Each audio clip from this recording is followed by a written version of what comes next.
Assalamualaikum warahmatullahi wabarakatuh. Saya Galang Muhammad Tauhid dari R3 Akuntansi. Kali ini saya akan membahas tentang apa yang telah dipelajari selama 1 semester ini tentang dasar akuntansi syariah yang diajar oleh Pak Fahri. Ya, pertama, akuntansi syariah itu adalah definisinya itu proses akuntansi atas transaksi-transaksi yang sesuai dengan aturan yang sudah ditetapkan oleh Allah Subhanahu wa taala. Nah, ada metode akuntansi syariah ini terbagi jadi 3 ya. Ada metode istinbat, metode tahili, dan metode tatbiki. Nah, metode istinbat itu dia menyimpulkan berdasarkan dari sumber-sumber hukum Islam yang dari Al-Quran. Nah, yang metode tathili itu yaitu membandingkan antara kaidah-kaidah dan dasar akuntansi Islami dengan teori akuntansi positif dengan membahas segi-segi persamaannya dan perbedaannya. Nah, 3 itu metode tatbiki, yaitu membahas segi implementasi terhadap dasar-dasar kaidah akuntansi Islam di lingkungan perusahaan atau lembaga yang ingin mengaplikasikan syariat Islamnya. Nah, ada juga dasar-dasar studi syariah, yaitu menempatkan syariat Islam sebagai hujah atau dalil bagi ilmuwan yang membahas masalah ini. Syariat Islam berkaitan erat dengan ibadah dan muamalah dan tidak mungkin dipisahkan. Studi dan riset dalam turas Islam atau kandungan hukum Islam ya, seperti pokok-pokok ilmuwan, pengumpulan konsep-konsep, kaidah-kaidah dasar, teori-teori serta aturan untuk menyelesaikan persoalan dan bersifat kekinian serta Islami merupakan suatu langkah yang sangat penting dan esensial. Nah, sepanjang zaman, hukum Islam lebih memfokuskan pada kaidah-kaidah pokok yang sudah baku. Sesungguhnya maksud dan tujuan studi dan riset dalam ilmu-ilmu keislaman bukanlah untuk mendapatkan kehormatan duniawi, tetapi pada hakikatnya untuk beramal dan ibadah. Perkembangan transaksi syariah. Akuntansi syariah ini sumbernya itu ya Al-Quran gitu. Al-Quran sebagai sumber dari dalam Islam cukup banyak menyinggung hal-hal yang berkaitan dengan keuangan, tetapi tidak spesifik berbicara tentang bentuk lembaga keuangan. Lembaga keuangan yang berbentuk dalam sebuah institusi adalah pendirian Baitul Mal saat pemerintah Islam di Madinah. Perkembangan akuntansi syariah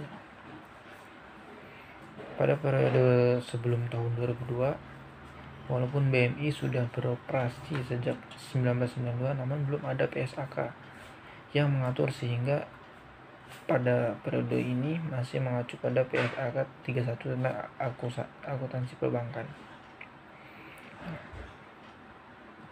Pada periode 2002-2007 itu baru itu udah ada PSAK 959 tentang perbankan syariah. Pada periode 2007 sampai sekarang itu, pada periode ini DSAK atau Dewan Standar Akuntansi Keuangan mengeluarkan PSAK syariah yang merupakan perubahan dari PSAK 59.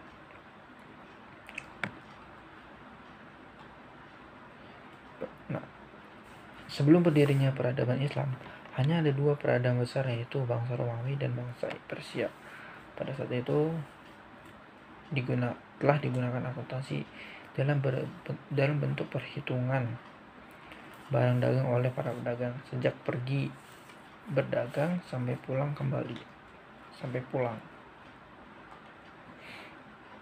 Perhitungannya dilakukan mengetahui perubahan dari untung dan ruginya, orang Yahudi saat itu banyak melakukan perdagangan menetap atau mencatat piutang mereka gitu. Akuntansinya masih terbatas pada saat itu ya, transaksi yang sederhana gitu, cuman untung dan rugi dan mencatat piutang.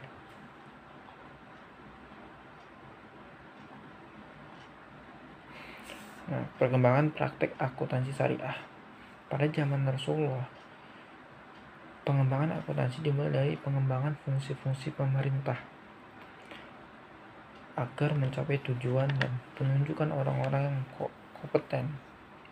Pemerintahan Rasulullah memiliki 42 pejabat yang digaji yang terspesialisasi dalam peran dan tugasnya sendiri.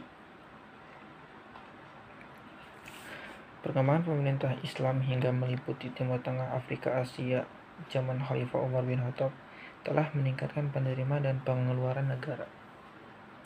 Para sahabat mereka mendiskusikan perlunya pencatatan untuk pertanggungjawaban penerimaan dan pengeluaran negara. Nah, Khalifah Umar bin Khattab mendirikan lembaga sendiri, yaitu diwan, dari kata dawana atau tulisan. Nah, pada saat itu dawana itu ya adanya buku besar gitu. Dan juga buku besar pada saat itu Jazirah Al-Haraj merupakan pembukuan pemerintah terhadap hutang pada individu. Jazirah An-Naqodat merupakan pembukuan yang digunakan untuk mencatat pengeluaran negara, dan Jaridal Al-Mal merupakan pembukuan yang digunakan untuk mencatat penerimaan dan pengeluaran zakat. Al-Hikmah, total pendapatan dan laporan itu bagi dua ya.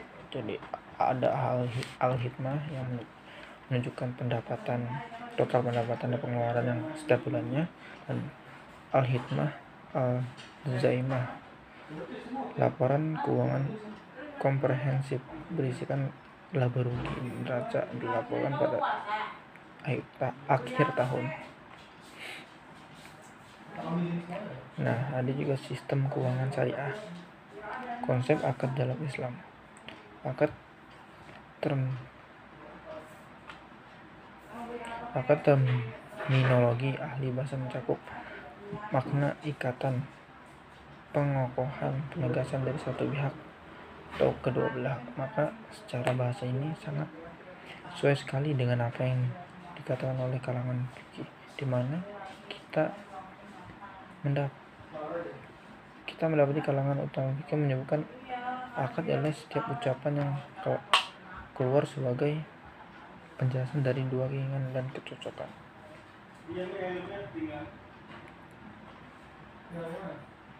Ada SAK ya, standar akuntansi syariah. Nah, tujuan laporan keuangan itu memberikan analisa bagi pihak-pihak yang berkepentingan, dari pihak manajemen, pihak perusahaan, investor, kreditur, internal dan eksternal. Internal itu yang pemilik dana, eksternal itu otoritas jasa keuangan atau pengawas OJK. Nah, ada juga akuntansi akad mudharabah. Mudharabah secara bahasa dari kata darb yang artinya melakukan berpergian untuk urusan dagang.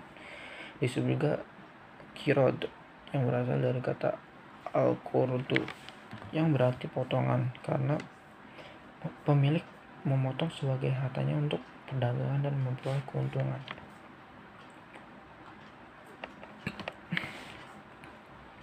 Pembiayaan mudharabah adalah pembiayaan yang disalurkan oleh bank syariah kepada pihak lain untuk usaha yang produktif. PSAK 105 mendefinisikan akad kerjasama antara dua pihak di mana pihak pemilik sohibul mal menyediakan seluruh dana, sedangkan pihak kedua pengelola dana bertindak sebagai pengelola atau keuntungan usaha dibagi di antara mereka sesuai kesepakatan. Sedangkan kerugian finansialnya hanya ditanggung oleh pemilik dana. Nah, ketentuan syar'i rukun transaksi pengawasan syariah transaksi mudharabah. Nah, ketentuan syariah mudharabah itu ada dua menurut PSAK 105. Mudharabah muqayyadah dan mudharabah mutlaqah.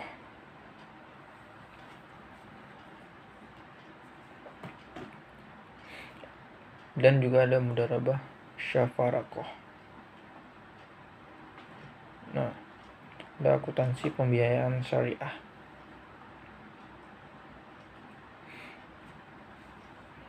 Nah, di sini didefinisikan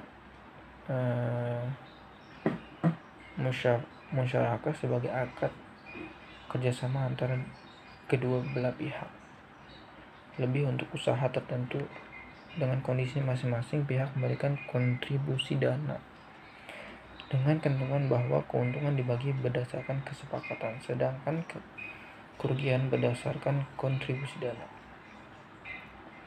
Transaksi musyarakah ada dua, itu musyarakah hak milik dan musyarakah akad. Musyarakah hak milik atau syirkatul amlak itu Pertanyaan kedua, jika saya mempunyai usaha, saya memilih akad istisna atau ijarah muntahiyah bitamlik, kan saya akan memilih ijarah muntahiyah bitamlik karena jika saya mempunyai usaha dan membutuhkan tempat dan saya tidak punya tempat, saya nggak harus membeli mahal atau membutuhkan dana besar untuk membeli tempat.